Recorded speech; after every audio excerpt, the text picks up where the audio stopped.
Hayyee ashamaa harka fuune kabajamtootaaf hordoftoota chaanala Abdeetub baga nagayaan gara chaanal keenyaa dhuftan jecha har'as akkuma duraanii viidiyoo ajaa'ibaatiin walitti deebineetii jirra. Egaa barnoonni keenya har'aa gaafii namoota hedduutti ta'e jechuudha.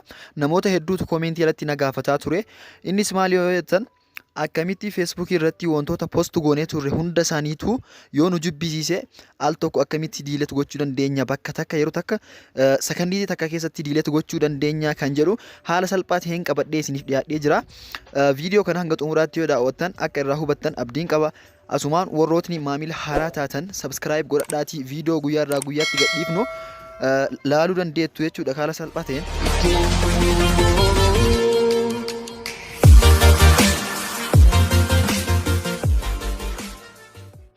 Egaa gara barnootaatti yeroo dhufnu jechuudha Facebook laayitii fayyadamuu hin qabnu jechuudha asirratti. Facebookii guddicha yoo ta'e malee laayitiin hin dalagu. Kanaafuu mee Facebooka guddicha keessa seennee haa laallu kunoo kan amma argartan kana. Egaa isa keessa kallattimaan Facebookicha keessa seennee sirreessinaa jechuudha waan kana. Kunoo akkuma argitan eega Facebooka keessa seennee kunoo akkuma argartan kana deemnee profaayila keenya keessa seenuu qabna jechuudha. Profaayila keenya keessa seennaa jechuudha. Kunoo kallattii maal akkuma argitan profaayila kiyya keessa erga seenee booda bakka karaa bitaatiin jiru kana tuqaa 3 san cuqaasna jechuudha. Bakka tuqaa 3 san yeroo takkaaf ni cuqaasna. Kunoo akkuma argitan asirratti wantoota hedduu post godhee ture amma kanniin hundayyoo na jibbisiise bakka takka diilet gochuu barbaade sakandii takka keessa gochuu ni danda'a jechuudha. Kunoo akkuma argitan kana bakka xiyyi agarsiisu kana bakka tuqaa 3 kana tuqna yeroo takkaaf. Ergaachi tuqnee bifa kanaan nu dhufa san booda manage posts kan jedhu jira.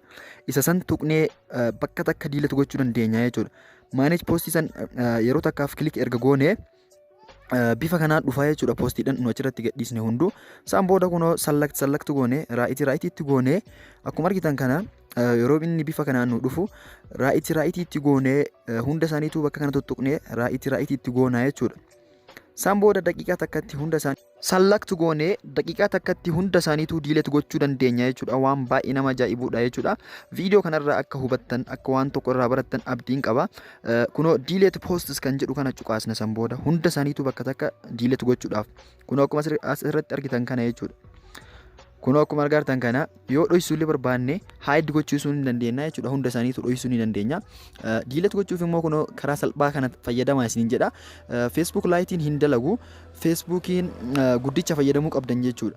Hayyee bifa kanaan sirreeffachuu dandeettu waan baay'ee salphaa ta'edha jechuudha. Mee amma fakkeenyaaf osoo Facebook laayitii fayyadamne yeroo Facebook laayitii fayyadamnu jechuudha. Kunoo bakkuma reefu san tuyne achi seenna. Erga achi seennee booda kunoo san booda tuqaa 3 san yeroo cuqaasnu manage posts kan jedhu hin jiru jechuudha Facebook laayitii irraa.